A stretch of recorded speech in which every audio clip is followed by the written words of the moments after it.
प्रवर्तताम प्रकृतिहिताय पार्थिवः सरस्वती श्रुतिमहती महीयताम। आप सभी का कालिदास संस्कृत अकादमी की ओर से स्वागत है। मध्य प्रदेश विविध वर्णी संस्कृतियों का प्रदेश है। मध्य प्रदेश शासन का संस्कृति विभाग इन संस्कृतियों को रेखांकित करने के लिए तत्पर है। वर्ष भर पूरे प्रदेश में विविध आयोजनों के माध्यम से इस संस्कृति के संरक्षण और संवर्धन के लिए कृतसंकल्प है। इसके साथ ही इस संस्कृति के संरक्षण और संवर्धन के उद्देश्य से राष्ट्रीय और अंतर्राष्ट्रीय विद्वानों, कलाकारों के साथ संवाद के अवसर भी उपस्थित करता है। कालिदास संस्कृत अकादमी महाकवि कालिदास के साहित्य को केंद्रित करते हुए, प्रदेश के संस्कृत साहित्यकारों के साहित्य को केंद्रित करते हुए, इसके साथ ही वेद की जो प्राचीन पद्धतियां हैं उनके संरक्षण के उद्देश्य से, प्राचीन चित्रकला की जो शैलियां हैं उनको संवर्धित करने के उद्देश्य से, पारंपरिक नृत्य, नाट्य की शैलियों को संरक्षित करने के उद्देश्य से वर्ष भर विविध आयोजन करती है।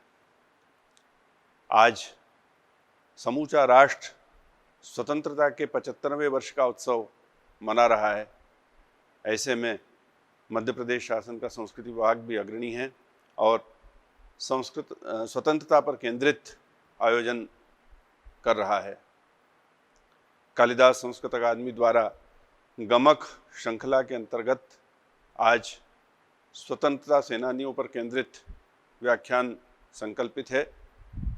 आज हमारे बीच उज्जैन के वरिष्ठ चिंतक, स्वतंत्रता संग्राम के लेखक माननीय श्री अभय मराठे जी हमारे आमंत्रण पर उपस्थित हैं। वे स्वतंत्रता संग्राम सेनानियों के अचिह्नित संस्मरण केंद्रित अपने विचार हमारे बीच व्यक्त करेंगे। श्री मराठे जी ओ उठो क्रांतिवीरों नामक इस ग्रंथ के लेखक हैं, जिसमें उन्होंने 750 पृष्ठों में लगभग 850 से अधिक प्रसंगों का उल्लेख किया है। वे अन्य 4 ग्रंथों के लेखक भी हैं, उनका लेखन भी प्रवर्तित हो रहा है, चल रहा है। साथ ही अनेक सामाजिक संस्थाओं के वे सदस्य हैं, पदाधिकारी हैं। आज हमारे निवेदन पर वे हमारे बीच उपस्थित हैं, हम उनका स्वागत करते हैं। इस व्याख्यान सत्र की अध्यक्षता के लिए श्री ईश्वर शर्मा जी हमारे बीच उपस्थित हैं, हमारे साथ उपस्थित हैं। श्री ईश्वर शर्मा संस्कृति, धर्म, अध्यात्म के चिंतक और लेखक हैं। अभय मराठे जी के स्वतंत्रता संग्राम सेनानियों के जो प्रसंग हैं उन पर उन्होंने प्रदेश के प्रतिष्ठित समाचार पत्र नई दुनिया में धारावाहिक रूप से प्रकाशित किया है और स्वतंत्रता संग्राम के उन बलिदानियों का पावन स्मरण किया है। हम इन दोनों विद्वानों का हृदय से स्वागत करते हैं। हम स्वागत करते हैं उन सभी सुधी श्रोताओं, दर्शकों का जो आज हमारे बीच इस व्याख्यान सत्र के साथ उपस्थित हैं। मैं कालिदास संस्कृत अकादमी की ओर से आप सभी का स्वागत करता हूं। अब मैं सादर निवेदन करता हूं श्री अभय मराठे जी से कि वे पधारें और स्वतंत्रता संग्राम सेनानियों के अचिह्नित संस्मरण केंद्रित शीर्षक पर अपना वक्तव्य प्रदान करें। माननीय श्री अभय मराठे जी। नमस्कार। आज के कार्यक्रम की अध्यक्षता कर रहे माननीय ईश्वर जी शर्मा, नई दुनिया के संपादक प्रभारी, हिंदी साहित्य के बड़े अच्छे हस्ताक्षर, कालिदास संस्कृत अकादमी के माननीय संतोष जी पंड्या, संदीप जी नागर और सभी समस्त श्रोतागण। हमारे देश को आज़ाद हुए 75 वर्ष होने जा रहे हैं। इस आज़ादी के पर्व को देश भर में बड़े धूमधाम से मनाया जाएगा। आज मुझे बड़ा हर्ष हो रहा है, गर्व हो रहा है कि उन क्रांतिवीरों के ऊपर मुझे बोलने का मौका कालिदास संस्कृत अकादमी ने द्वारा दिया गया। बड़ा अच्छा लगा है। मैं क्रांतिकारियों का इस शोध पर पिछले 10-15 वर्षों से शोध कर रहा हूँ, एक उसका विद्यार्थी हूँ। और अभी पिछले वर्ष एक मेरी पुस्तक प्रकाशित हुई है, ओ उठो क्रांतिवीरों, जिसमें लगभग 830 क्रांतिकारियों के संबंध में लिखा गया है। जब ये क्रांतिकारियों के बारे में लिखना पास शुरू करा है, तब कई ऐसे अचिन्हित जो हमारे सामने आ नहीं पाए हैं, उन किस्सों को, उन संस्करणों को बाहर लाने का मैंने प्रयत्न करा है। इसमें निश्चित रूप से मेरे को नई दुनिया का बहुत बड़ा सहयोग मिला है। किस्सा कुछ यूं था, में लगभग 150 से 200 अचिन्हित किस्से प्रकाशित किए गए थे। मैं इस अमृत महोत्सव का अवसर पर उन समस्त क्रांतिवीरों का, क्रांतिकारियों का, उन बलिदानियों का स्मरण करता हूं, और उनको स्मरण करने का प्रत्येक भारतीय नागरिकों का कर्तव्य होना चाहिए। वैसे ही श्री कृष्ण जी सरल जो उज्जैन के थे, उन्हीं के तरफ से मैं भी क्रांतिकारियों का चारण हूं और उनके यश गाया करता हूं। हमारा दायित्व है कि राष्ट्रवाद का भाव इस पीढ़ी से उस पीढ़ी तक हमको जगाने का काम करना है। आज अनछुए जो पहलू है, उसमें मैं एक प्रकरण लेने वाला हूं, जो मुझे नहीं लगता है कि कुछ लोगों को पता होगा। यदि हम अंडमान के सेल्युलर जेल का दर्शन करने गए होंगे, जो हमारे क्रांतिकारियों को और भारत देश का क्रांति तीर्थ है, वहाँ पे जितने भी क्रांतिकारी बंद थे, उन राजबंदियों की एक सूची फलक पे लगी हुई है। उसमें पहला नाम है वामन नारायण जोशी।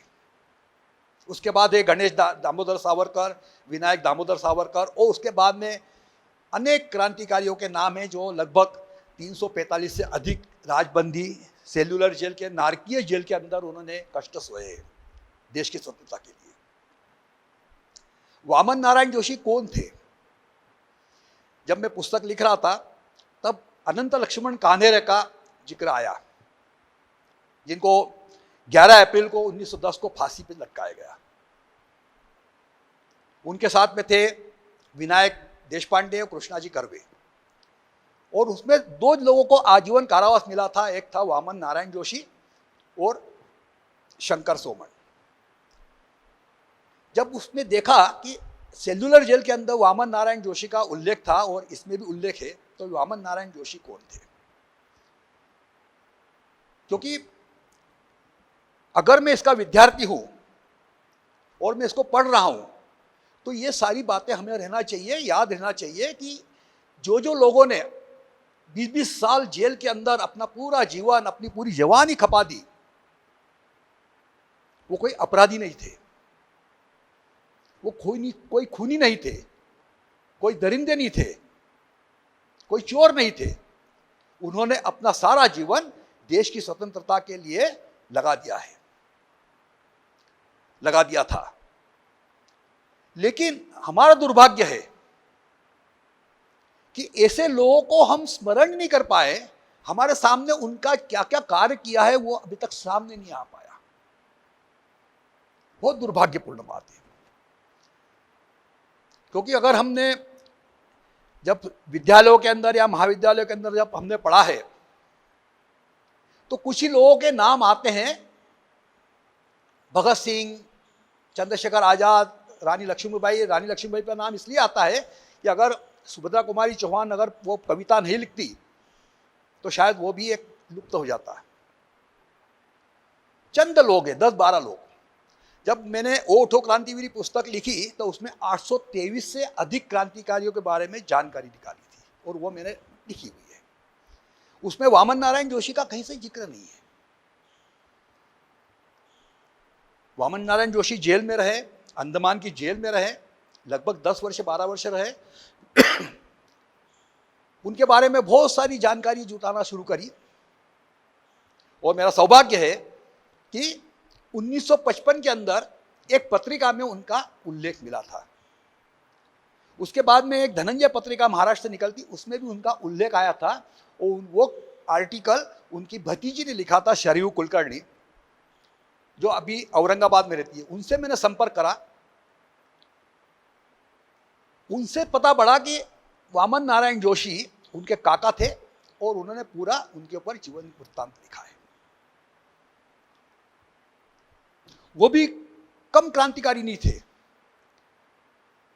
जीवन के 18 साल 20 साल जो जेल में रह के, उन 18-20 साल के अंदर उनके घर से एक पत्र उनको प्राप्त नहीं होता। अंडमान की सेलुलर जेल के अंदर दिन रात जिन्होंने कष्ट सहन करे, जो कोहलू के बेलों, जो तेल निकालने का कोहलू रहता है, उस बेल की जगह उनको जुटाया गया। जंगली झाड़ियों की झाड़ी काट काट के उससे रस्सी बनाने का काम दिया। जेल के बाहर दलदलों के अंदर जंगली झाड़ियां तोड़ने का काम दिया। अगर आप बीमार हो तो कोई लेना देना नहीं है अंग्रेज प्रशासन को, आपको काम करना है। वो वामन नारायण जोशी, जब वो 20 में बाहर आए अंडमान से, तब उनको फिर येरवड़ा जेल में रखा गया। येरवड़ा जेल के अंदर भी हमारा दुर्भाग्य भी ये रहा है, येरवड़ा जेल के अंदर वो जब महात्मा गांधी जब वहां पे बंद थे, तो उनकी सेवा शुश्रूषा के लिए एक अपराधी को जैसे लगाते, जो कैदी रहते उनको लगाया जाता है, उस प्रकार से वामन नारायण जोशी को उनकी सेवा के लिए लगाया गया। गांधी जी को पता था ये एक बड़ा क्रांतिकारी है, उसके ऊपर बाद में आऊंगा। लेकिन वामन नारायण जोशी की यह स्थिति थी, ये बंद क्यों हुए, इनको क्यों बंदी बनाया गया। अगर हम 29 दिसंबर 1908 की बात करते हैं, नासिक का कलेक्टर जैक्सन, उसका वध हुआ था। आपने सुना होगा, पढ़ा होगा। ये जैक्सन कौन था? ये जैक्सन वहां का कलेक्टर था, नासिक का डिस्ट्रिक्ट मजिस्ट्रेट था। उस कलेक्टर ने इस प्रकार से काम किए थे, एक 3-4 ऐसे वो थे जिसके कारण क्रांतिकारी उसको हमारा भारत का शत्रु मानते थे। पहला प्रकरण ये था, जब एक माली समाज का बैलगाड़ी चलाने वाला लड़का बैलगाड़ी चलाते चलाते जा रहा था, पीछे से एक विलियम करके अंग्रेज अधिकारी आ रहा था, उसने रास्ते में उसको हॉर्न दिया, शायद उसने सुना नहीं, उसने उतर को उसको इतना मारा है रामचंद्र माली को कि उसकी मृत्यु हो गई। केस चला, जैक्सन ने उस विलियम को निर्दोष साबित कर दिया। दूसरा केस, तांबे करके प्रवचनकार थे जो राष्ट्रीय समस्या के ऊपर प्रवचन करते थे, उनको उनके प्रवचन के ऊपर प्रतिबंध लगाया और उनको गिरफ्तार किया। 1907 के अंदर उनको गिरफ्तार करके 1920 तक जेल में रखा। अगर नासिक के अंदर कोई वंदे मातरम भी कह दे तो जैक्सन के ऑर्डर थे कि उनको पिटाई की जाए। सिर्फ वंदे मातरम कहने पे प्रतिबंध लगाने वाला जैक्सन हमारा देश का दुश्मन था। उसके बाद में जो विनायक दामोदर सावरकर थे, वीर सावरकर थे, उनके बड़े भाई गणेश दामोदर सावरकर अभिनव भारत के वो भी सदस्य थे। अभिनव भारत की बहुत बड़ी टीम थी, बहुत सारे लोग काम कर रहे थे। वहां पे एक पत्रिका निकलती थी, उस पत्रिका में उन्होंने 10 कविताएं लिखी। गणेश दामोदर सावरकर को उस कविताएं प्रकाशित करने के आरोप में इसी जैक्सन ने आजीवन का कारावास दंड घोषित किया। उस जैक्सन का देश का शत्रु था। अभिनव भारत के जितने भी कार्यकर्ता थे, क्रांतिकारी थे, उन्होंने तय करा कि जैक्सन यहां रहने लायक नहीं है, इसका वध होना चाहिए। ब्रिटिश शासन को पता होना चाहिए कि जो भारत का शत्रु है वो जीवित नहीं रहेगा। अनंत लक्ष्मण कान्हेरे, सिर्फ 19 वर्ष का युवक 21 दिसंबर को जब जैक्सन का प्रमोशन हुआ, उसको मुंबई जाना था, उसका एक विदाई समारोह वहां रखा गया था। उस विदाई समारोह के अंदर उसकी वध करना बहुत आवश्यक था, इसलिए विजयानंद थिएटर के अंदर उस जैक्सन का वध कर दिया गया। अब जैक्सन का वध किया है, अब वध के पीछे वामन नारायण जोशी का क्या रोल था? क्योंकि उनमें 3 लोगों को फांसी हुई थी, अनंत लक्ष्मण कानेरे, विनायक देशपांडे और कृष्णाजी कर्वे। और उसी केस के अंदर वामन नारायण जोशी और शंकर सोमन, उनको आजीवन कारावास का दंड दिया गया। वामन नारायण जोशी ने का सारी योजना थी किस प्रकार से इनका वध किया जाए। उन्होंने अनंत लक्ष्मण कानेरे के ब्राउनिंग पिस्तौल के अंदर गोलियां भरी। अनंत लक्ष्मण कानेरे और दूसरे अभिनव भारत के जो लोग थे, उनको प्रशिक्षण दिया ब्राउनिंग पिस्तौल चलाने का, कैसे चलाया जाता है, निशानेबाजी कैसी की जाती है, उसका प्रशिक्षण दिया। अनंत लक्ष्मण कानेरे को एक नया कोट खरीद के दिया और उस दिन उनका 21 दिसंबर को जैक्सन का वध किया गया। वामन नारायण जोशी ने उस ब्राउनिंग पिस्तौल के अंदर गोलियां भरी, प्रशिक्षण दिया और सारी योजना बनाई। लेकिन बीच में कुछ ऐसा प्रकरण हो गया था, तो अनंत लक्ष्मण कानेरे जो औरंगाबाद के रहने वाले थे, उन्होंने कहा था कि मुझे कोई नासिक का कोई साथीदार दो तो मैं वध करने को तैयार हूं। तब वामन नारायण जोशी ने उनसे यह कहा था कि अगर कोई नहीं मिलता तो मैं तुम्हारे साथ रहूंगा, खड़ा रहूंगा और मैं तुम्हारे साथ में वध करने को तैयार हूं। लेकिन उसके बाद में कृष्णा जी कर्वे, विनायक देशपांडे, ये दोनों तैयार हो गए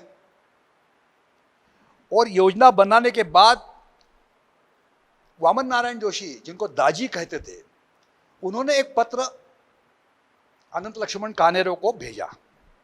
उसमें सारी योजना बता दी। योजना यही बताई कि हम तुमको ब्राउनिंग एक पिस्तौल देंगे, और उन्होंने जैक्सन जो कलेक्टर था, कलेक्टर ऑफिस में जाके जैक्सन के दर्शन करवाए, ये जैक्सन है। एक फोटोग्राफर से एक फोटो खिंचवाया और पत्र लिखा कि इस प्रकार से योजना है, तुमको यह काम करना है। और यह स्पष्ट रूप से लिखा कि जैसे पत्र मिले पढ़ के उसको नष्ट कर देना। यह बालक 18 साल का अनंत लक्ष्मण कानेरे, उसने पत्र तो फाड़ दिया, लेकिन नष्ट न करते हुए उसने अपने कपड़े में पटक दिया। वो टुकड़े थे, 28 टुकड़े रख दिए। 21 दिसंबर को जैक्सन का वध होता है। पूरे देश में, पूरे विश्व के अंदर तहलका मचता है और धरपकड़ शुरू हो जाती है दूसरे दिन से। और उस धरपकड़ में कई लोगों को, उस वक्त जो नासिक में अभिनव भारत के जितने भी सदस्य थे, वो 40 से 50 लोगों को पकड़ा जाता है और उनको मारना शुरू हो जाता है। ढेर मारपीट। अनंत कानेरे ने तो वहीं पे आत्मसमर्पण कर दिया था, उसने गोली चला के वहीं खड़ा हो गया था। दूसरे दिन देशपांडे पकड़े जाते हैं, कृष्णाजी कर्वे पकड़े जाते हैं।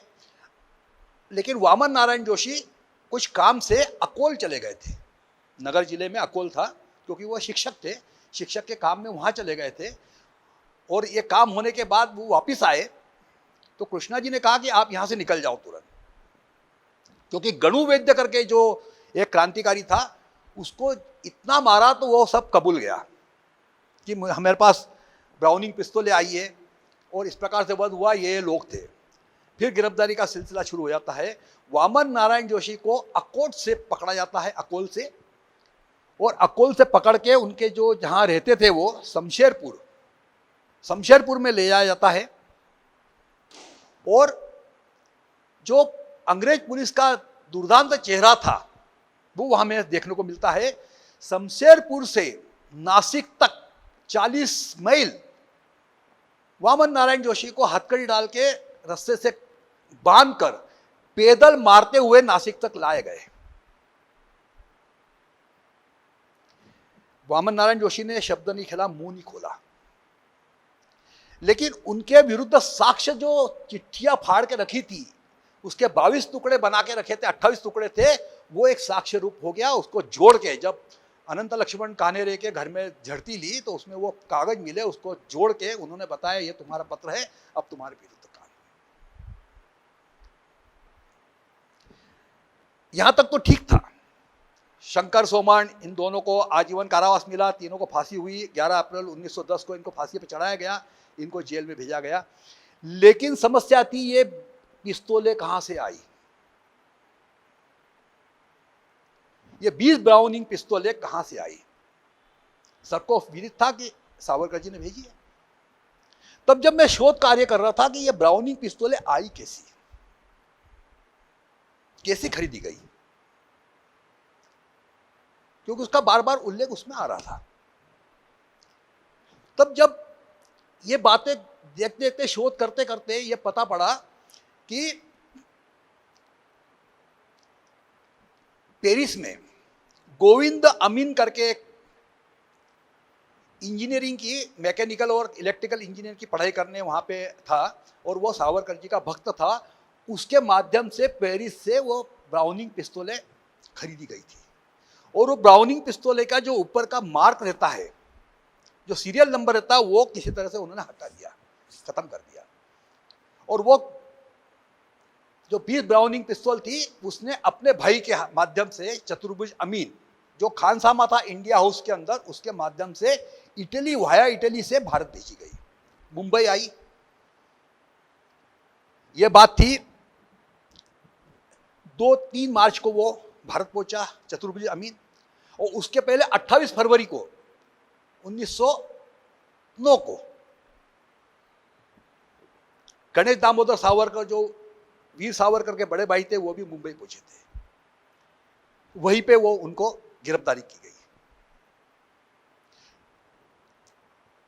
1908 में जो कविता छपी थी, 18 कविताएं उन्होंने छापी थी, वो उन्होंने नहीं लिखी थी, वो कविताएं लिखी थी आबा दरेकर, कवि गोविंद ने, जो राष्ट्रीय कविता थी। आबा दरेकर ये एक दलित कवि था, वो बहुत अच्छी कविता बोलता था, वो सावरकर जी का भक्त था। उस कविता को उन्होंने किया। एक वर्ष बाद याद आया गणेश सावरकर को बंदी बनाने का। कारण क्या था? कारण था ब्रिटिश साम्राज्य को सावरकर की जरूरत थी, विनायक दामोदर सावरकर की। वो पकड़ में नहीं आ रहे थे, वो लंदन में बैठे हुए थे।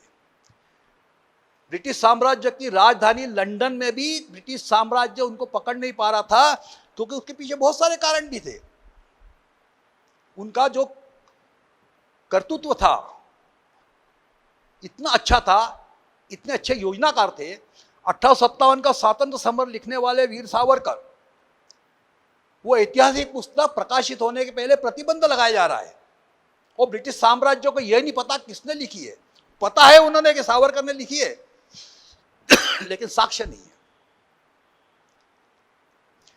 1857 की क्रांति की 50 वर्षगांठ वो लंदन में इंडिया हाउस में मना रहे हैं। 1 जुलाई को सावरकर जी का भक्त मदनलाल ढींगरा करजन वायली का वध कर रहा है, लेकिन सावरकर जी ब्रिटिश साम्राज्य के हाथ में नहीं आ रहे हैं। और इसलिए ये सारी चालें ब्रिटिश साम्राज्य ने करी कि इनके भाई को पकड़ा जाए। इनको भाई को पकड़ेंगे तो निश्चित रूप से सावरकर भारत आएंगे, क्योंकि बदला लेना है। और इसलिए 28 फरवरी को पकड़ा गया। चतुर्भुज अमीन जो पिस्तौल लेके आया था, वो पिस्तौल डिस्ट्रीब्यूट करी गई। कुछ पिस्तौलें नासिक आई। अब मजेदार और इसमें किस्सा ये था, अंग्रेजों के, हमारी जो क्रांतिकारी थे, उनकी जो योजना थी इतनी गुप्त रूप से चलती थी। नासिक के अंदर एक गाइडर करके पुलिस अधिकारी था। स्कॉटलैंड यार्ड ने को पता पड़ा कि 20 ब्राउनिंग पिस्तौलें इंग्लैंड से बाहर गई हुई है। किसने भेजी, क्या भेजी, कहाँ से पकड़ी, कहाँ से लाई, उनको कुछ पता नहीं था, लेकिन इतना पता पड़ा था कि वो भेजी गई है। तो गाइडर को उन्होंने टेलीग्राम भेजा, एक पत्र भेजा कि इस प्रकार से आया हुआ है और आप जरा तलाश करो। यह है जुलाई 1909 की बात है। गाइडर उसमें ये लिखता है ऑल इज वेल, यहां आपको चिंता करने की जरूरत नहीं है, situation is under control.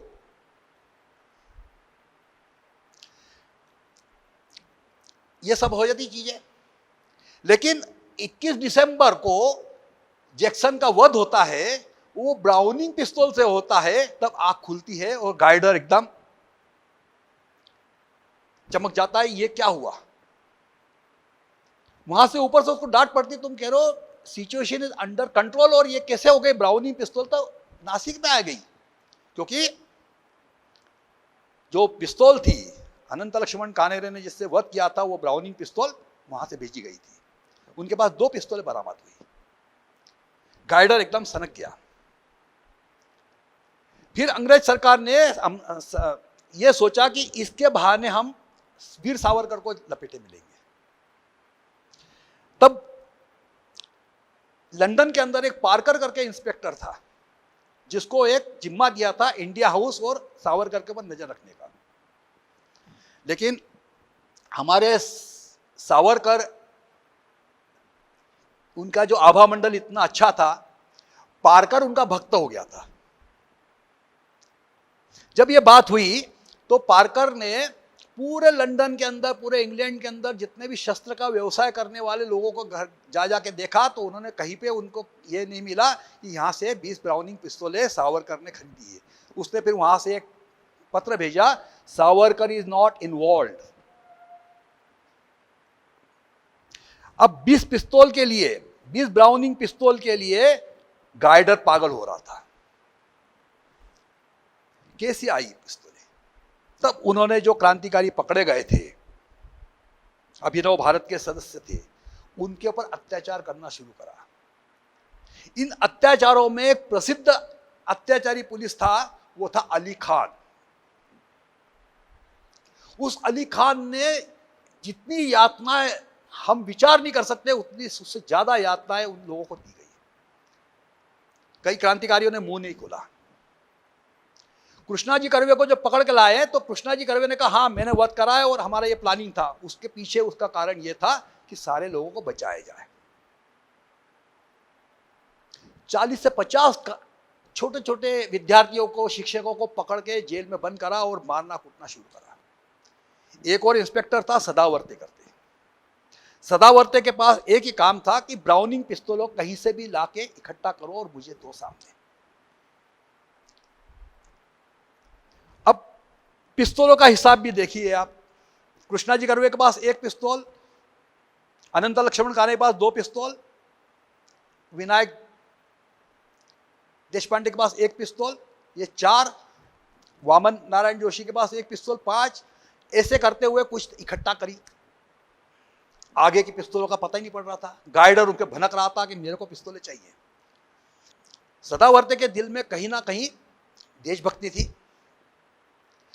Sadavarte ने जितने लोगों को पकड़ा था उनको उन्होंने खोज करी सारी, कि वसई में और पेड़ में एक बम बनाने का कारखाना था, वहां पे सारे लोग लगे थे।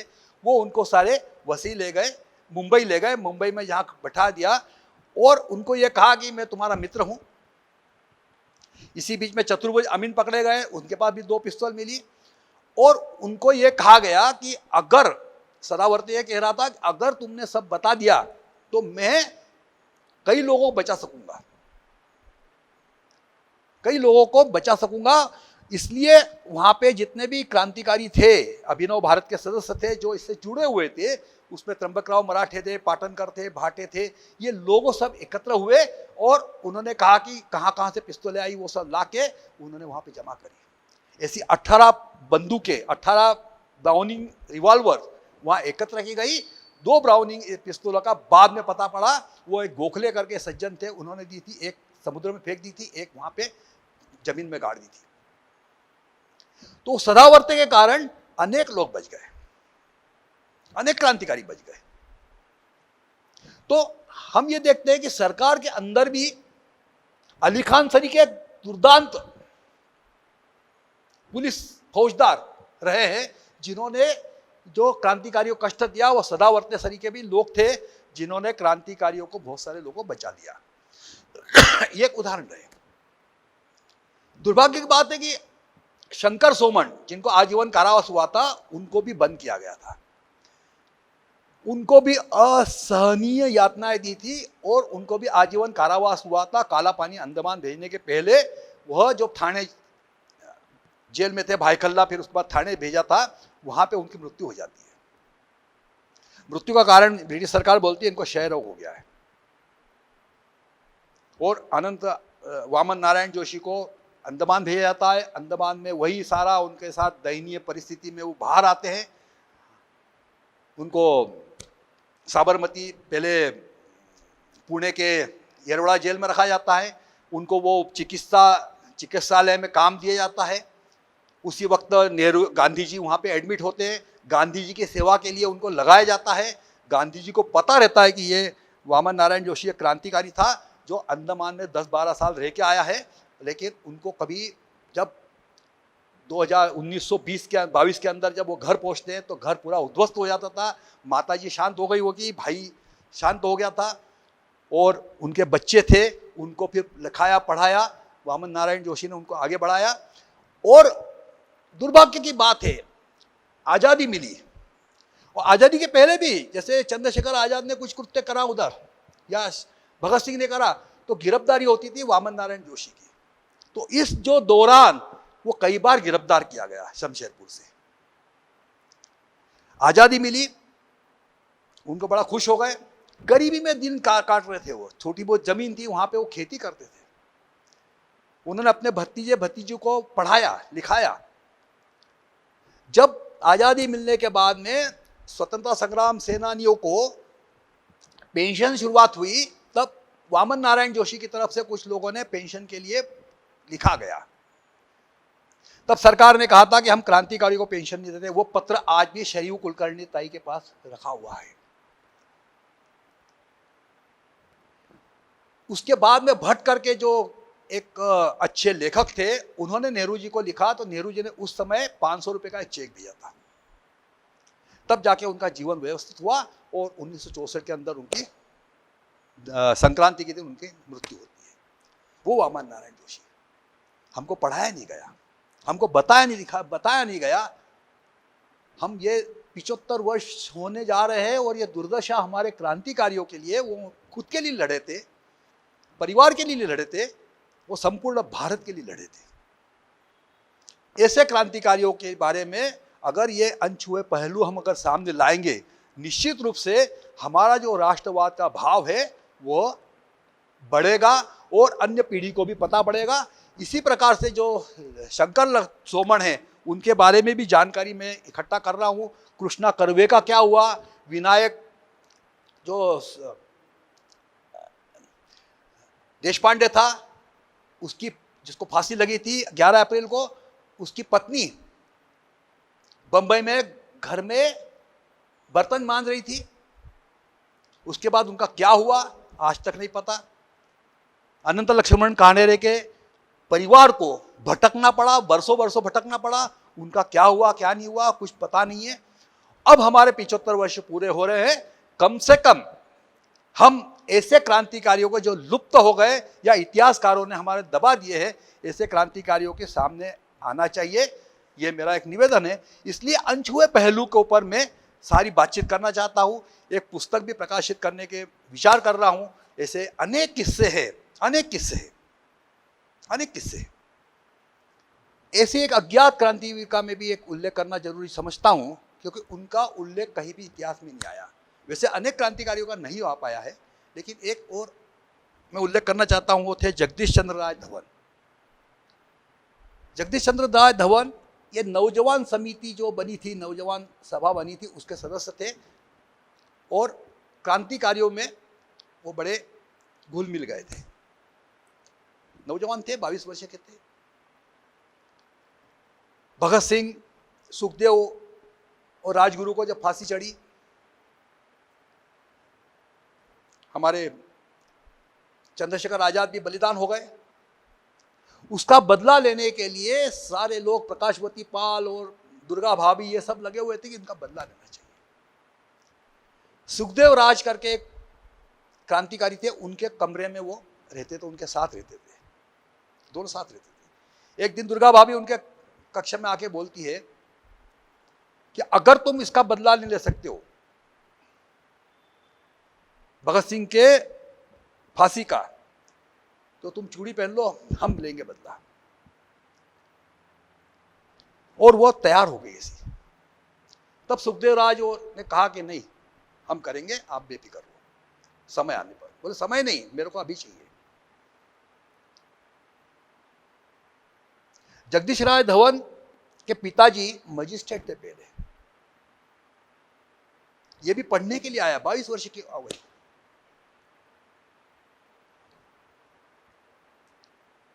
पेशावर का रहने वाला है। तब ये योजना बनी हेनरी केप को मारने की। तब ये वहां पे गए, लाहौर गए। लाहौर में एक डॉक्टर वीणा नाग करके एक क्रांतिकारी महिला थी, उसने बैग के अंदर एक पिस्तौल और बम दिया। योजना बन रही थी, शायद 3 अप्रैल को ये शालीमार बाग में योजना बनाने के सुबह सुबह वहीं रुके थे वो, क्योंकि इनका निवास किसी घर में या किसी में रह नहीं सकते थे, तो बगीचे में सोते थे ये क्रांतिकारी। और वहाँ पे योजना बनी थी कि जाके उसके घर में अपने को बम विस्फोट करना है, कैसे भी उसको मारना है। यही जगदीश राय धवन, जिसके पिता ने उसको कहा था कि तुम छुट्टी के दिनों में वहाँ आ जाओ, पेशावर आ जाओ, उसने कहा मैं नहीं आ पाऊंगा। पढ़ने के लिए गया हुआ, पिता समझ रहे कि पढ़ने के लिए गया है लड़का, लेकिन ये क्रांतिकारी बन गया। सब दूर कोशिश करके पूरा उनका ऐसा था कि भगत सिंह का बलिदान हुआ है, भगत सिंह की फांसी हो गई, मैं क्या कर रहा हूं।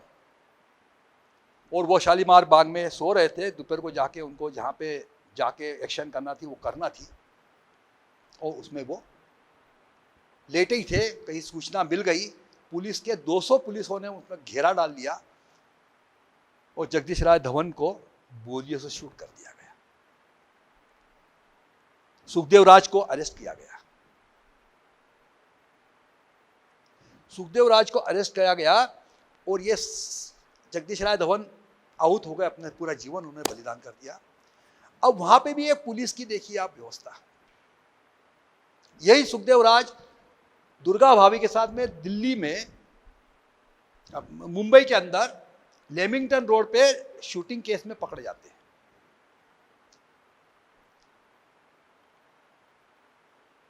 और वहीं पे पुलिस इंस्पेक्टर कहता है कि, और वो साथ में चंद्रशेखर आजाद के भी साथ रहते हैं। जब उस दिन 31 को उनका जो बलिदान हुआ फरवरी में, तब उनके साथ रहते थे। तब वो बाद में पकड़े जाते हैं, तो वो कहता है इंस्पेक्टर कि मैं वो देखना चाहता हूँ कि कौन है सुखदेव राज। वो वहाँ आके उनको मिल के जाता है। तब सुखदेव राज कहता है कि मेरे को लेमिंगटन रोड केस में पकड़ा गया और इधर भी एक केस में और पकड़ा गया, जबकि दोनों की तारीख एक ही थी। ये तुम्हारा पुलिस प्रशासन ऐसा है। तब वो इंस्पेक्टर कहता है तुम एक बहादुर सिपाही के साथ मरे हुए, तुम बहादुर सिपाही के साथ थे। उस बहादुर सिपाही या क्रांतिकारी के साथी भी वीरोचित होना चाहिए। मैं आपका आदर करता हूं, और एक केस को बाहर करा था। ऐसे भी कई अंग्रेज अधिकारी भी रहे, जिन्होंने फिर बाद में चंद्रशेखर आजाद की पिस्तौल यहाँ भारत भेजी। ऐसे भी लोग थे। ऐसे कई किस्से हैं जो उनको बाहर आना चाहिए, क्योंकि हमारा किस्से क्या है कि बकरी बांधी थी, उसकी रस्सी आज म्यूजियम में पड़ी हुई है। भगत सिंह को फांसी लगी, वो रस्सी कहाँ है। ये छोटी छोटी बातें इतनी सारी है, इतने सारे किस्से हैं, इतने सारे संस्करण है जो आज हम बाहर ही नहीं ला पाए। हम नौजवानों को हम आज भी जो वो चाहिए उनको, कि अगर देश के ऊपर किसी देश के विरोधी किसी ने कुछ बोला तो उनका खून खोलना चाहिए। ऐसे हमारे संस्करण दबा दिए गए। मैं चाहता हूं कि इस माध्यम से सारे भारतीयों को पता होना चाहिए कि हमारे क्रांतिकारियों ने जो बलिदान दिए, जो आहूत दिए, उन्होंने जो सहन किया है देश के लिए, वो सारे किस्से बाहर आना चाहिए। और यही उनका स्मरण रहेगा। 75वीं की अमृत महोत्सव जो अपन मनाने वाले हैं उनको स्मरण करने का ये बहुत बड़ा काम होगा। इसी के साथ में मेरा वक्तव्य समाप्त करता हूँ। धन्यवाद। मैं इस अत्यंत महत्वपूर्ण वक्तव्य के लिए माननीय श्री अभय मराठे जी के प्रति कालिदास संस्कृत अकादमी की ओर से हृदय से धन्यवाद ज्ञापित करता हूं और अध्यक्षीय उद्बोधन के लिए आमंत्रित करता हूं माननीय श्री ईश्वर शर्मा जी को। नमस्कार। अभी हमने अभय मराठे जी को सुना। उनके माध्यम से हमने वे किस्से सुने जिन किस्सों को भारत के रक्त में बहना चाहिए। उन बलिदानियों के किस्से जिन्होंने अपना रक्त देकर, जिन्होंने अपना श्रम देकर, जिन्होंने अपना स्वेद देकर, जिन्होंने अपना सर्वस्व देकर हमें ये आज़ादियाँ दी हैं, हमें ये स्वतंत्रता दी है। आज हम जो यहाँ बैठकर अपनी बात कह पा रहे हैं, आप जो YouTube के माध्यम से या Facebook के माध्यम से या किसी भी माध्यम से इस बात को सुन पा रहे हैं, तो ये सब कैसे संभव हो पा रहा है? ये दरअसल उन बलिदानियों के बलिदान के कारण संभव हो पा रहा है जिन्होंने अपना सर्वस्व इस देश को स्वतंत्र करने के लिए दिया। बीते दिनों में अभय मराठे जी के इस गहन शोध के संपर्क में जब मैं आया तो ये मेरे लिए सौभाग्य का विषय था। मैंने देखा कि चारों ओर तमाम तरह की चीज़ों पर शोध हो रहे हैं, पुस्तकें लिखी जा रही हैं, टीका लिखी जा रही हैं, भाष्य किए जा रहे हैं, किंतु बलिदानियों से जुड़ी चीज़ों पर, बातों पर, उनके बलिदान पर, उनके कृतित्व पर, उनके व्यक्तित्व पर, उन्होंने जो भी किया है उस पर बहुत कम लिखा पढ़ा जा रहा है। इससे निराशा तो थी, इससे मन में एक मलाल सा था कि क्यों ऐसा नहीं होता भारत भूमि पर कि जिन्होंने अपना रक्त दिया है हम उनके प्रति कृतज्ञता भाव से कुछ लिखें, कुछ पढ़ें, कुछ लिखत पढ़त में जाएं। इसी निराशा के बीच अचानक मुझे एक दिन अभय मराठे जी का फ़ोन मिला। उन्होंने बताया कि वे कुछ ऐसे किस्सों से गुजर रहे हैं जिन्हें पढ़ें तो हमारी आंखों में अश्रु आ जाएं, जिन्हें पढ़ें तो हमारे रक्त में उबाल आ जाए, जिन्हें पढ़ें और देखें तो हमारा मन क्लांत हो जाए, दुखी हो जाए, लेकिन ठीक उसी पल जोश और आत्मविश्वास से भी भर जाए। मैंने चौंक कर पूछा कि ऐसे कौन से किस्से हैं जिन्हें आप पढ़ रहे हैं? उन्होंने कहा कि हमारे बलिदानियों के, वीर सावरकर के, भगत सिंह के, मदन लाल ढींगरा के और ऐसे ही सैकड़ों नामों के किस्से, और ऐसे किस्से जिन्हें पढ़ते पढ़ते हमारे रोंगटे खड़े हो जाएं, जिन्हें पढ़ते पढ़ते हमारे मन में दुख का एक तूफान उठे, हमारे मन में आत्मविश्वास और साहस और स्वयं के बलिदान होने का गौरव बोध उठे। ऐसे किस्से मैंने अनुरोध किया अभय मराठे जी से कि ये किस्से सिर्फ किताबों में रहकर बंद नहीं रह जाना चाहिए और न ही ये किस्से कुछ चंद पन्नों में छपकर रह जाना चाहिए। इन्हें तो हमारे समूचे राष्ट्र में, हमारी समूची जनचेतना में, हमारे समूचे लोक जीवन में व्याप्त कर देना चाहिए। उन्होंने कहा कि कैसे ये किया जाए। सौभाग्य से नई दुनिया में होने के नाते एक माध्यम मेरे पास था। मैंने उनसे अनुरोध किया कि आप ऐसे किस्से जो जनमानस तक पहुंचाए जाने चाहिए वे साधु भाषा में लिखकर, अखबार की भाषा में लिखकर, लोक चेतना की समझ में आने की भाषा को लिखकर आप मुझे दीजिए। एक इस तरह का तारतम्य बना कि अभय मराठे जी ने वे किस्से हमें पहुंचाए और उन किस्सों को हम नई दुनिया के संपादकीय पृष्ठ पर एक लोकप्रिय और रोचक स्तंभ छपता रहा, किस्सा कुछ यूं था नाम से, उसमें हमने प्रकाशित करना शुरू किया। ये स्तंभ भारत की उन अनकही कहानियों को कहने की एक जिद है, एक कोशिश है, एक प्रयास है, एक संकल्प है, जिन किस्सों को प्रयत्नपूर्वक या षड्यंत्रपूर्वक या अन्य मनस्कता से या उदासीनता से या प्रमादवश छुपा दिया गया, तिरोहित कर दिया गया, नेपथ्य में डाल दिया गया।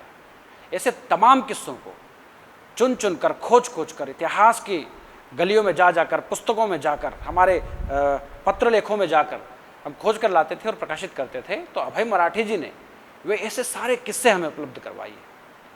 ये सौभाग्य की बात है कि जिन किस्सों को अभी आपने अभय मराठे जी की आवाज़ में सुना, उनमें से अधिकांश किस्से जो बलिदान की भावना से भरे हुए हैं, जो साहस की भावना से भरे हुए हैं, जो स्वयं के आहूत कर देने की भावना से भरे हुए हैं, ऐसे तमाम किस्से अखबार की पीठ पर छपकर, अखबार की पीठ पर सवार होकर हजारों लाखों पाठकों तक पहुँचे। समूचे मध्य प्रदेश और समूचे छत्तीसगढ़ में ये किस्से पहुँचे। आपको यह सुनकर आश्चर्य होगा, यह सुनकर हैरत होगी, यह सुनकर सुख होगा, यह सुनकर आनंद का एक सोता फूट पड़ेगा कि उन किस्सों को पढ़कर लोग अश्रुपूरित पत्र लिखते थे। इस दौर में, तब जबकि पत्र नेपथ्य में चले गए हैं, इस दौर में भी सैकड़ों पत्र हमारे पास ऐसे पहुंचे, अश्रु से भरे हुए, उत्साह से भरे हुए, आनंद से भरे हुए, प्रेम से भरे हुए, स्वयं के समर्पण के भाव से भरे हुए, कि ये जो बलिदानियों ने हमारे लिए किया है, हमारे बच्चों के लिए किया है, हमारी नई पीढ़ियों के लिए किया है, इस भारत भूमि के लिए किया है, इसके प्रति हम कितना भी कुछ कर गुजरें, तब भी हम उनका बलिदान का ऋण नहीं चुका पाएंगे।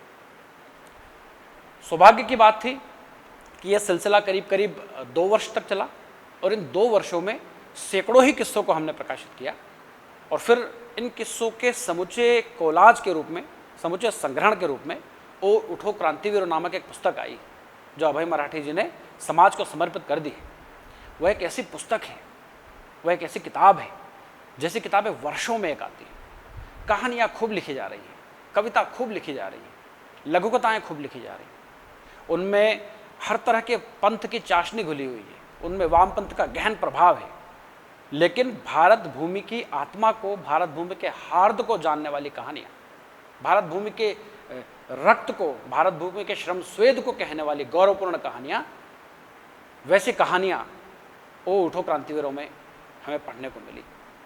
वो पुस्तक जहाँ जहाँ पहुँची है, वहाँ वहाँ उसने एक ध्वज, एक परचम, एक झंडा गाड़ दिया इस बात का कि जितनी भी हवाएं बाहर हमारे भारत भूमि के विपरीत चल रही हैं, उन हवाओं के विपरीत एक किताब है जो खड़ी है, अपनी बात कहती है, अपने किस्से कहती है और कहती है कि भारत भूमि का गौरव कितना विराट रहा है, भारत भूमि के रक्त में कितना उबाल रहा है। हमें इस बात का गौरव है कि हम ये सब कर पाए। अब एक मन में हुक उठती है, अब मन में एक बात उठती है कि ऐसे किस्सों को, ऐसी कहानियों को, ऐसे रक्त में उबाल ला देने वाली बातों को हमारी उस पीढ़ी तक पहुंचाना चाहिए जो आज अंटा गफीली नींद में है, एक गहरी नींद में।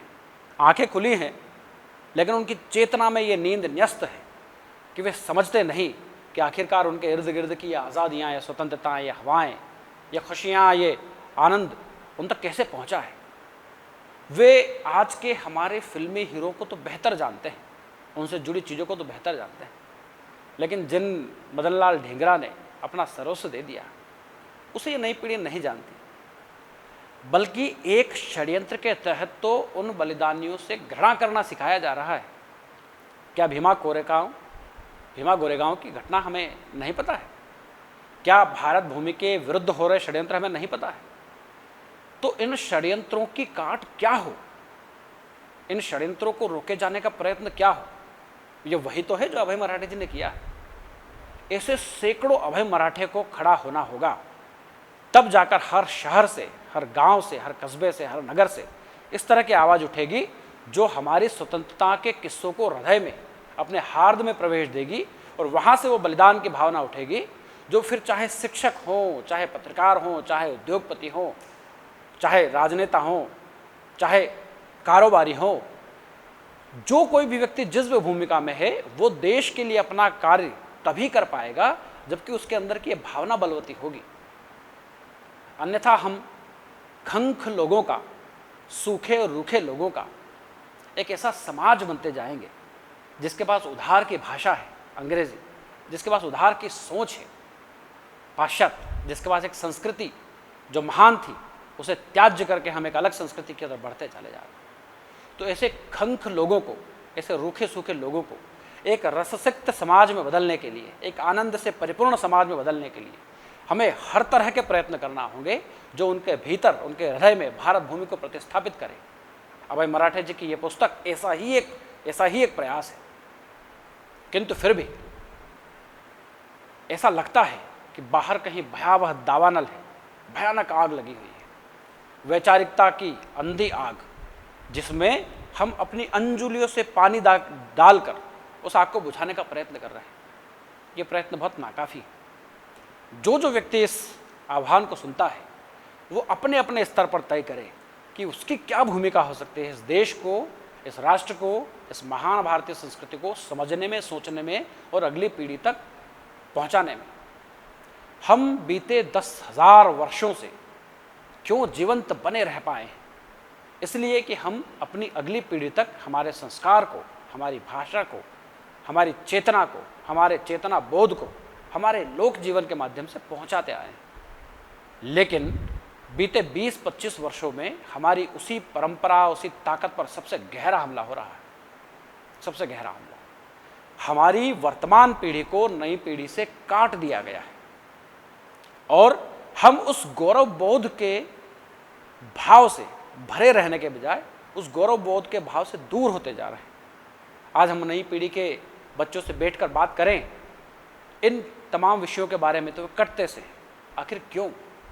क्योंकि उनके भीतर ये भाव नहीं भरा गया कि उन्हें सत्य को देखना कैसे आना चाहिए, किस तरह उन्हें ये समझ आए कि सत्य क्या है और वो भ्रम क्या है जो उनके इर्द गिर्द सुख का भ्रम रचा जा रहा है, सौंदर्य का भ्रम रचा जा रहा है, एक कृत्रिम आनंद का भ्रम रचा जा रहा है। लेकिन उन्हें उससे परे देखने की दृष्टि हमें देनी होगी कि वे कृत्रिम आनंद और इस थोथे सुख से आगे देख सके। और ये दृष्टि अभय मराठी जैसे साथियों की पुस्तकों से या तमाम उन साथियों के श्रम स्वेद से निकले शोध और पुस्तकों से पैदा हो सकेगी। जब अभय मराठी जी की पुस्तक में पढ़ रहा था तो मेरे भीतर एक हुक उठी कि क्यों ना ऐसा किया जाए कि प्रति रविवार अपने ही वाहन से किसी एक गांव जाया जाए, किसी एक नगर जाया जाए, किसी एक कस्बे में जाया जाए और वहाँ के सबसे प्रमुख चौक पर जहाँ जनचेतना जुटती है, जहाँ लोग जुटते हैं, जहाँ सब लोग इकट्ठा होते हैं, वहाँ खड़े होकर अपनी आवाज़ में, अपने माइक के जरिए ऐसे किस्सों को सुनाया जाए, ऐसे किस्सों को नई पीढ़ी के बच्चों को सुनाया जाए, पुराने लोगों को सुना जाए जो चेतना खो चुकी है, जो प्रमाद में डूबे हुए लोग हैं हमारे, जो सिर्फ सुबह उठने और खाने पीने और सो जाने को अपना जीवन मानने लगे हैं। उनमें यह चेतना बहुत भरा जाए, हर गांव, हर शहर, हर कस्बे के प्रमुख चौराहे पर जाकर कि सुनिए कि आपके बलिदानियों ने आपके लिए क्या किया है। ये जो आप आज स्वतंत्रताओं का आनंद ले रहे हैं उसके लिए बलिदानियों ने क्या क्या किया है। यदि ये वृत्तांत हम न सुना पाए, यदि ये कथाएं हम अपनी नई और पुरानी पीढ़ी के मन में नहीं रोप पाए तो हमारी सभ्यताओं के मिट जाने का खतरा हमारे सम्मुख होगा। और इसका दोषी कोई और नहीं होगा, आप होंगे, हम होंगे। आप जो सुन रहे हैं आप भी होंगे और मुझ जैसे लोग भी होंगे जिनके माथे यह दोष मढ़ा रहेगा। मैं एक रोचक किस्सा आपको सुनाता हूँ। फ्रांस में जब राज्य क्रांति हुई तो वहाँ के क्रांतिकारियों ने वहाँ के आतताइयों को, वहाँ के सत्ता पर जो आसीन थे, जिन्होंने वहाँ के स्वतंत्रताओं का अपहरण किया था, उन्हें मारना शुरू किया। क्यों? क्योंकि स्वतंत्रता के लिए हमारे उस समय के फ्रांस के क्रांतिकारी निकल पड़े थे। वहाँ एक बर्नेट का भयावह किला है, एक किला है जिसे भयानक जेल में बदल दिया गया था। उस जेल के भीतर क्रांतिकारी बंद थे जिन्होंने फ्रांस के स्वतंत्रता के लिए आवाज़ उठाई थी। 20-20 वर्ष तक, 30-30 वर्ष तक, 35-35 वर्ष तक क्रांतिकारियों को वहाँ बंद कर दिया गया था, अंधेरी कोठरियों में। वो कोठरियाँ भी कैसी, जहाँ सूर्य की रोशनी की एक किरण तक न पहुँचे, जहाँ सिर्फ हवा पहुँचती थी ताकि वे जिंदा लाश बनकर जीवित रहें। उन अंधेरी कोठरियों में उनके हाथों में हथकड़ियाँ थी और पाँवों में बेड़ियाँ थी। वर्षों तक उसी अंधकार में वे हथकड़ियों और बेड़ियों के साथ पड़े रहे, बंद रहे। एक अर्थों में वे अपनी चेतना खो चुके थे, ऐसे कि उनसे उनका नाम पूछो तो वे न बता पाए। ऐसे लोग एक अर्थ में अपनी चेतना खो चुके। जब फ्रांस में राज्य क्रांति हुई तो क्रांतिकारियों ने सरकारी भवनों पर कब्जा करना शुरू किया, सरकार के उन लोगों को पदों से हटाना शुरू किया जिन लोगों के कारण स्वतंत्रता का अपहरण हुआ था। अचानक क्रांतिकारियों को याद आया कि बर्नेट के भयानक किले में भी हमारे क्रांतिकारी बंद हैं, जिसे एक भयानक जेल में तब्दील कर दिया गया है। तो क्रांतिकारी अपने उत्साह के साथ, अपने स्वतंत्रता के उद्घोष के साथ, अपने हथियार लेकर, अपना साहस, अपना बलिदान की भावना लेकर उस जेल के दरवाजे पर पहुँचे, उस किले के दरवाजे पर पहुँचे। उस किले के दरवाजे को तोड़ा, वहाँ के जो संतरी थे उन्हें बलात् हटाया और उन काल कोठरियों तक पहुँचे। वहाँ उन काल कोठरियों के ताले तोड़े गए, उनके दरवाजे खोले गए और जो भीतर 30-30, 40-40 वर्षों से अंधकार में बंद जो कैदी थे, जो स्वतंत्रता सेनानी थे, उनसे अनुरोध किया उन्हें आह्वान पूर्वक कहा कि हे क्रांतिवीरों, उठो और बाहर स्वतंत्रता की हवा में सांस लो। हमारा देश अब स्वतंत्र हो चुका है, यहाँ क्रांति हो चुकी है और राज्य की सत्ता को पदच्युत कर दिया गया है। अब यह देश हमारा है। वे सारे जो अंधकार में 30-30, 40-40 वर्षों से बंद थे, कैदी, स्वतंत्रता के क्रांतिकारी, एक अर्थों में जो अपनी चेतना खो चुके थे, वे बाहर निकले और वो थोड़ा कुछ दूरी तक गए और कुछ घंटे घूमे और शाम होते होते वे फिर लौट आए और वे अपनी अपनी उन्हीं बैरकों में अंधेरे की काल कोठरियों में जा बैठे। तो क्रांतिकारियों ने, जिन्होंने उन्हें छुड़ाया था, वे आश्चर्य से भर गए, वे चिंता से भर गए कि आखिर ऐसा क्या है कि ये क्रांतिकारी स्वतंत्रता के बावजूद वापस लौट आए हैं और वापस इन काल कोठरियों में बंद हैं। तो उन्होंने पूछा कि आखिर क्या वजह है, क्या बात है कि आप लौट आए हैं। उन्होंने ये कहा, जो भीतर क्रांतिकारी वापस लौट आए थे, उन्होंने जो कहा, उनका वो जवाब मेरी चेतना में गहरे चमकता है और वो आपकी चेतना में भी चमकना चाहिए और हर भारतवर्षी की चेतना में चमकना चाहिए, जो बौद्धिकता के साथ, जो अपनी चेतना के साथ भारतवर्ष के लिए सोचता है। उन्होंने कहा कि हम 30-30, 40 वर्षों से जब अंधकार में थे तो हमारी आंखों को सूर्य को देखने का अभ्यास खत्म हो गया। हमारी आंखें अंधेरे को देखने की इतनी अभ्यस्त हो गई है कि हम प्रकाश देख नहीं पाते, हम प्रकाश नहीं देख पाते। हम प्रकाश जब हमारी आंखों में जब आता है तो हमारी आंखें चुंधिया जाती है और हमें अंधकार की ओर लौटना पड़ता है।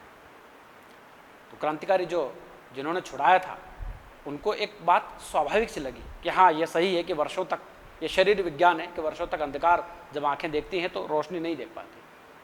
लेकिन उन्होंने पाया कि रात होते होते जब वो अंदर रहे क्रांतिकारी सोने लगे तो उन्होंने फिर वो हथकड़ियाँ उठाई, अपने हाथों में पहन ली और बेड़ियाँ उठाई, अपने पाँव में पहन ली।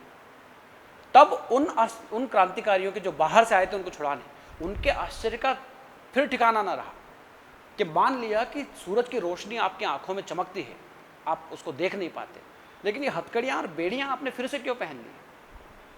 तब उन क्रांतिकारियों ने जो जवाब दिया वह भी हमारी चेतना में चमकना चाहिए। उन्होंने कहा कि हमें इतने वर्षों में इन बेड़ियों और हथकड़ियों के साथ सोने की आदत हो गई है। हमारा शरीर, हमारी चेतना, हमारा चेतना बोध, हमारा समूचा अस्तित्व इन बेड़ियों के साथ सोने के लिए, इन बेड़ियों के साथ रहने के लिए अभ्यस्त हो गया है। अब ये बेड़ियां हटती हैं तो हमें वजन कम लगता है, खालीपन लगता है, इसलिए हमने बेड़ियां पहन ली है। इस किस्से का जो निचोड़ है वो ये है कि हमारी भारतीय बौद्धिकता भी ऐसी ही हो गई है, उन कैदियों की तरह, कि जो पश्चिमी अंधकार के अज्ञान में उनकी आंखें इतने अंधकारमय हो गई हैं कि भारतीय संस्कृति का सूरज जब उगता है तो उनकी आंखें उस रोशनी को देख नहीं पाती। और जब वे हथकड़ियां और बेड़ियां उन क्रांतिकारियों ने अपने पांवों में डाली, ठीक इस तरह की हथकड़ियां और बेड़ियां हमने वैचारिकता की, बौद्धिकता की, भाषा की, पश्चिमी संस्कृति की, पहनावे की, भूषा की, भेष की, खान पान की, ये सब बेड़ियां हमने अपने ऊपर, भारतवासियों ने अपने ऊपर विदेशियों के डाल रखी है। और यदि आज कोई कहे कि आप जीन्स और टी शर्ट पहनना छोड़कर आप धोती कुर्ता पर आइए, तो आप कहेंगे हैं हम धोती कुर्ता कैसे पहने? ये वही बेड़ी है जिसको हम हटाने से मना कर रहे हैं और हम कहते हैं कि हमें तो इनके साथ जीने की आदत हो गई है। शुद्ध हिंदी में, अच्छी भाषा में, साधु भाषा में यदि किसी नई पीढ़ी के बच्चे से बात करें तो हंसने लगता है, वो उपहास करने लगता है। क्यों? क्योंकि उसके हाथ में और पाँव में जैसे कैदियों के बेड़ियाँ थी, उसकी मस्तिष्क में, उसकी भाषा में, उसके बोलने के समूचे तंत्र में हमने भाषा की बेड़ी गढ़ रखी, डाल रखी है। हमारे इर्द गिर्द जो परिवेश है, अभी ये वीडियो सुनकर आप अपने इर्द गिर्द जरा गहन दृष्टि डालिए, आप क्या पाते हैं?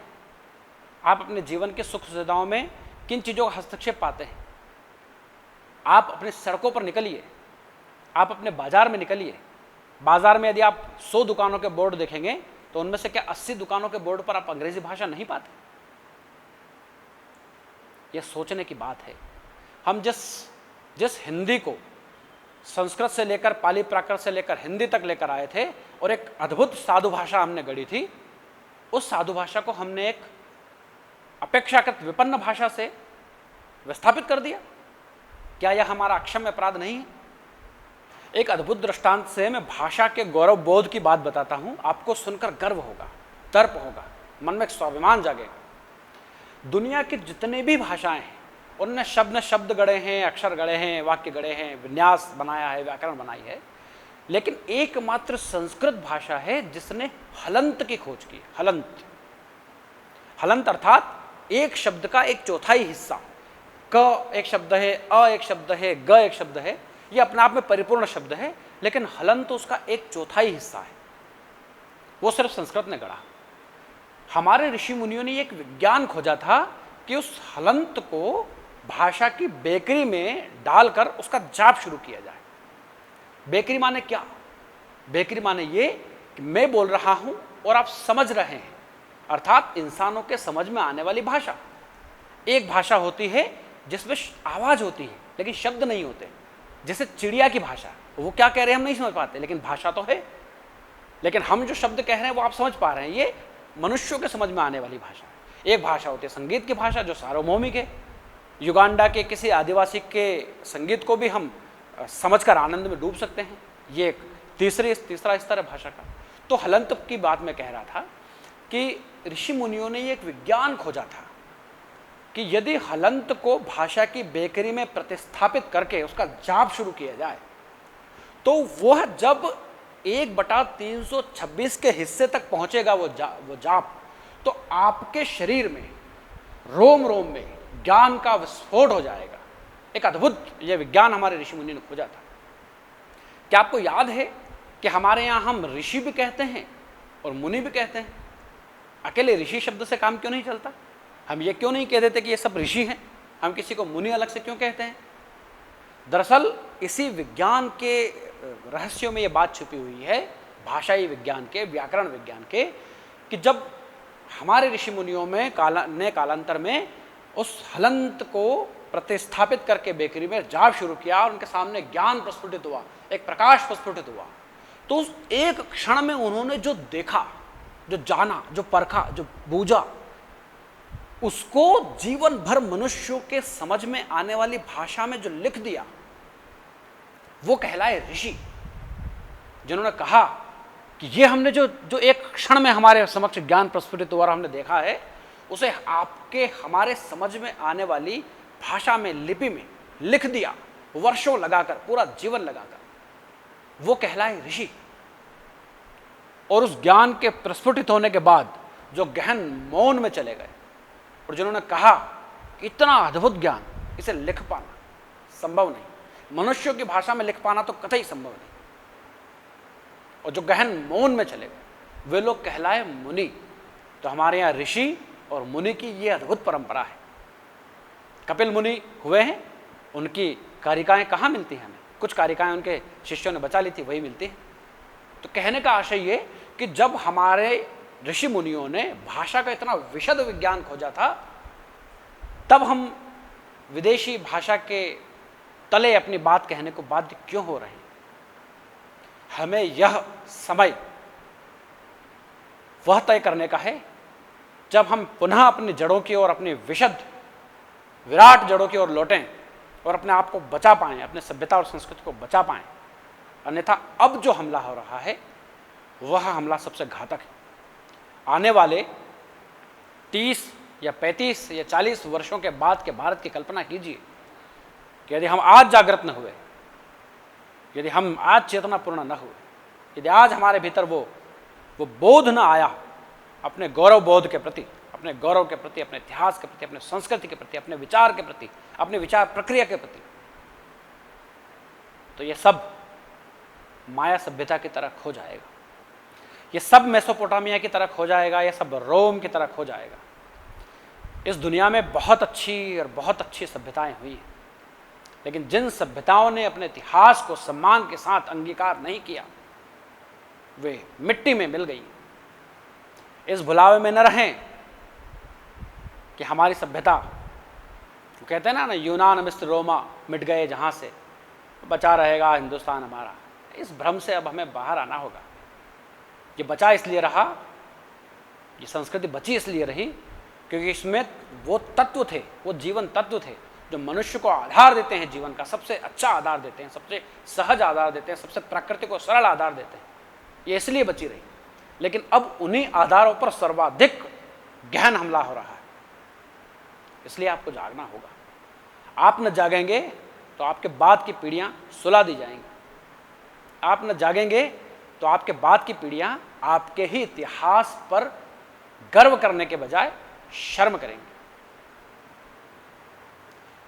कल्पना कीजिए 30-40 वर्षों के बाद की और आज के दिन में अपने रक्त में थोड़ा उबाल लाइए। आप मत निकलिए झंडा लेकर पूरे देश को बदलने के लिए, कम से कम अपने बच्चों को, अपने घर के लोगों को वो बेसिक चीजें, वो चेतना बोध की बातें, वे क्रांतिकारियों के किस्से, वे हमारे ऋषि मुनियों के नवनीत जो उन्होंने कठोर परिश्रम और तप से हासिल किया, उसकी छोटी छोटी चीजें तो बताइए। हम आपको आडंबरपूर्ण होने का आह्वान नहीं कर रहे, लेकिन यदि हमने अपनी पद्धतियों को खोना शुरू किया तो फिर हम खोते चले जाएंगे। सनद रहे कि जो सभ्यताएं अपने गौरव बोध को अपने भविष्य के सामने नहीं रखती वे विलुप्त हो जाती। हमारे समक्ष कुछ अच्छे उदाहरण भी हैं इस देश में, इस दुनिया में। इजराइल जैसे देश जिन्होंने अपनी हिब्रू भाषा को जो लुप्त हो चुकी थी उसे फिर रिवाइव किया, फिर चैतन्य के, फिर जागृत किया। आज वह देश अपनी भाषा में काम करता है। वहाँ जितने शोधार्थी विदेशों से आते हैं उन्हें हिब्रू सीखना अनिवार्य है, लेकिन क्या ये अनिवार्यता हमारे लिए, हमारे यहाँ पर संस्कृत या हिंदी को लेकर है? क्या हमारे यहाँ भाषा और भूषा को लेकर यह अनिवार्यता है? क्या हमारे यहाँ यह अनिवार्यता है कि हमारे बच्चे फिल्मी हीरो के बारे में बात करते हैं लेकिन वो भगत सिंह के बारे में बात करें? क्या हमने अपने घरों में ये एक तंत्र बना रखा है कि हम शाम को दीपक प्रज्वलित कर कर हमारी संस्कृति के कुछ मंत्र बुदबुदाएंगे? और अगर हम ये भूल चुके हैं तो समझ लीजिए कि हमारी ज़मीन दलदली हो गई। और दलदली ज़मीन पर बड़े से बड़े जहाज ज़्यादा देर तक ठहरते नहीं। हम जहाज के उस पंछी की तरह हो गए हैं जिसके पास उड़कर जाने को कहीं जगह नहीं। जैसे उड़ी जहाज को पंछी फिर जहाज पर आवे।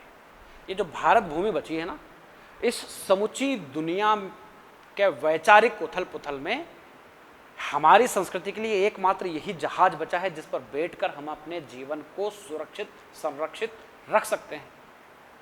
यदि इस जहाज से उड़े और ये जहाज नष्ट हुआ तो फिर समूचे समंदर में हमारे कदम रखने के लिए हमें जगह नहीं मिलेगी। प्रतीकों में कही गई इस बात को गहराई से समझिएगा और अपने भीतर उस चेतना बोध को प्रज्वलित कीजिएगा। कम ही सही, कमतर ही सही, हम ऋषि मुनियों जैसे महान बनने की स्थितियों में नहीं है क्योंकि हमारे आसपास का परिवेश वैसा नहीं, लेकिन अपने भीतर की चेतना को प्रज्वलित तो करना ही होगा, अन्यथा आपके भीतर के उस दीपक को बुझाने के लिए तूफानी हवाएं बाहर चल रही हैं। घरों के बाहर सड़कों पर निकल के देखिए। इतनी समझ नहीं हमें कि समझे वेद पुराण, इतनी समझ नहीं हमें कि समझे वेद पुराण, लेकिन इतना तो अपने बच्चों को समझाइए कि बने रहें इंसान। प्रयत्न कीजिए, कोशिश कीजिए, आंखें खोलिए। फ्रांस की राज्य क्रांति से आज़ाद हुए कैदियों की तरफ बेड़ियां और हथकड़ियां डालकर मत रखिए। निकलिए अपने इस अंधकार से, निकलिए अपनी हथकड़ियों बेड़ियों से। आप अगर न जागे तो आपके बच्चों का दोष नहीं होगा। आप अगर चेतनापूर्ण न हुए तो आपके बाद की पीढ़ियों का दोष नहीं होगा। आज जो हम ये देख रहे हैं यह हमारी पिछली पीढ़ी की उदासीनता का परिणाम है, अन्य मनस्कता का परिणाम है, असमंजस का परिणाम है, या अपने ही भीतर सिमटे रहने का परिणाम है। आपको न सिर्फ अपनी चेतना को प्रज्वलित करना होगा बल्कि उसे दावानल बनाना होगा ताकि सारे दोष, सारे अपराध, सारे आक्रांता शक्तियां उसमें जले और एक नवनीत उससे निकले जो भारत भूमि को पुनः प्रतिस्थापित कर दे। और यही अभय मराठी जी ने अपने शोध से किया है। हम सबको हमारे भीतर ऐसा ही एक प्रयत्न करना होगा अपने स्तर पर, हम जहाँ हैं, जिस भूमिका में हैं वहाँ। नमस्कार, धन्यवाद। स्वतंत्रता संग्राम सेनानियों के अचिन्हित संस्मरण शीर्षक व्याख्यान अभी हमने श्री अभय मराठे जी से सुना। हम उनके प्रति कृतज्ञ हैं कि वे हमारे निवेदन पर पधारे और स्वतंत्रता पर केंद्रित अपना महत्वपूर्ण वक्तव्य दिया। मैं आभार व्यक्त करता हूं माननीय श्री ईश्वर शर्मा जी के प्रति कि वे इस व्याख्यान सत्र की अध्यक्षता के लिए हमारे बीच पधारें। मैं धन्यवाद ज्ञापित करता हूं समस्त सुधी श्रोताओं, दर्शकों के प्रति भी कि जो इस व्याख्यान सत्र में हमारे साथ उपस्थित हुए। बहुत बहुत धन्यवाद।